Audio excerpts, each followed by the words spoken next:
Petrol ਤੇ diesel 55 ਰੁਪਏ ਫੀ litre ਮਹਿੰਗਾ ਮਸ਼ਕਿਆ ਵਸਤਾਂ ਵਿੱਚ ਕਸ਼ੀਦਗੀ ਦੇ ਬਾਅਦ हुकूमत ने आवाम ते पेट्रोल बम सुट दिता। पेट्रोल की नवी कीमत 321 रुपए 17 पैसे फी लीटर हो गई।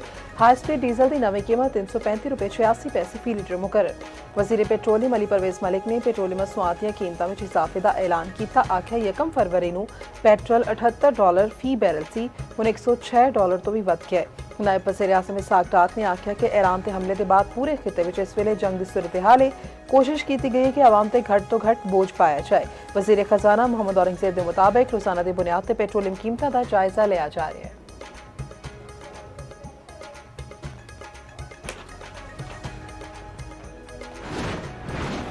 IMF के दबाव से पेट्रोलियम डिवेलपमेंट लेवी 20 रुपए फी लीटर बढ़ाई गई है। ज़राए के मुताबिक आलमी मंडी में इजाफे को आवाम से मुंतकिल किया जाता है तो पेट्रोल 32 रुपए फी लीटर तक महंगा होता। पेट्रोलियम डिवेलपमेंट लेवी 85 रुपए तो बढ़ा के 105 रुपए फी लीटर कर दी गई।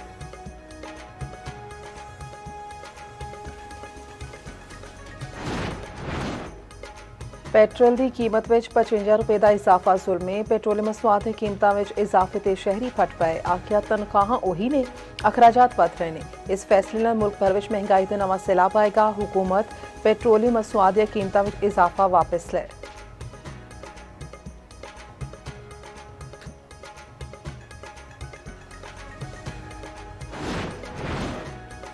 पेट्रोलियम मसनूआत की कीमतों में हफ्तावार तब्दीली की तजवीज़ मंजूर। ऑनलाइन काम ते वर्क फ्रॉम होम के बारे विच सिफारिशात पीर नूं पेश करने की हिदायत। वज़ीर आज़म का पेट्रोलियम मसनूआत के ज़ख़ीरा अंदोज़ों के खिलाफ कार्रवाई का हुक्म।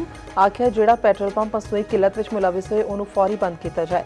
वज़ीर आज़म की ज़ेर सदारत पेट्रोलियम मसनूआत मुतल्लिक आला सतह इजलास शहबाज शरीफ की वज़ीर पेट्रोलियम नूं सूबे का दौरा करने की हिदायत।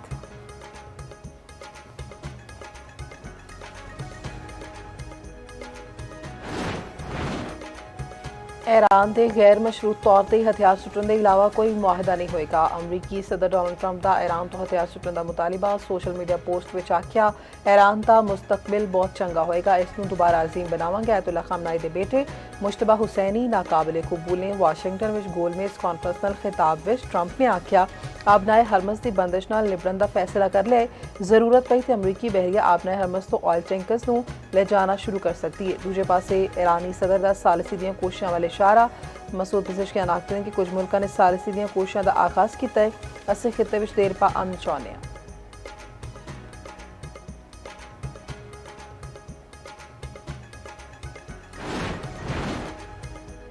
ईरान का इसराइल के जवाबी वार मिसाइल दाग दिते। पाकिस्तान इनकलाब ने तेल अवीव बस्ती ते जनूबी इसराइल में मिसाइल हमलों की वीडियो जारी कर दी। ईरान ने इसराइल के खैबर शिकन क्लस्टर मिसाइलों की बारिश भी की। तेल अवीव में हर तरफ अफरा तफरी तबाही के मनाजर। इसराइली शहरी जान बचाने लिए शेल्टर में मौजूद ईरानी फौज ने मशहद की फिजा में एक तैयारा मार सुटिया। पाकिस्तान ने इनकलाब के तर्जुमान का आखना है कि अज हथियारों का मामूली हिस्सा इस्तेमाल किया है। छेती एवं के हथियार सामने लियावांगे जिहड़े पहले इस्तेमाल नहीं किए।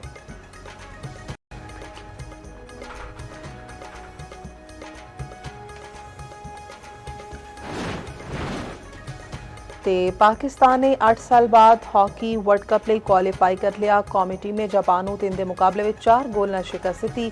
गोलकीपर अली रजा ने पेनल्टी स्ट्रोक रोक के पाकिस्तान को कामयाबी नाल हमकिनार किया। पाकिस्तान वर्ल्ड कप क्वालीफायर के फाइनल में इंग्लैंड का सामना करेगा। पहले सैमीफाइनल में इंग्लैंड ने मलेशिया को हरा दिता। सदर PHF मोहिउद्दीन वानी की कौमी टीम को वर्ल्ड कप लिए क्वालीफाई करने ते मुबारकबाद।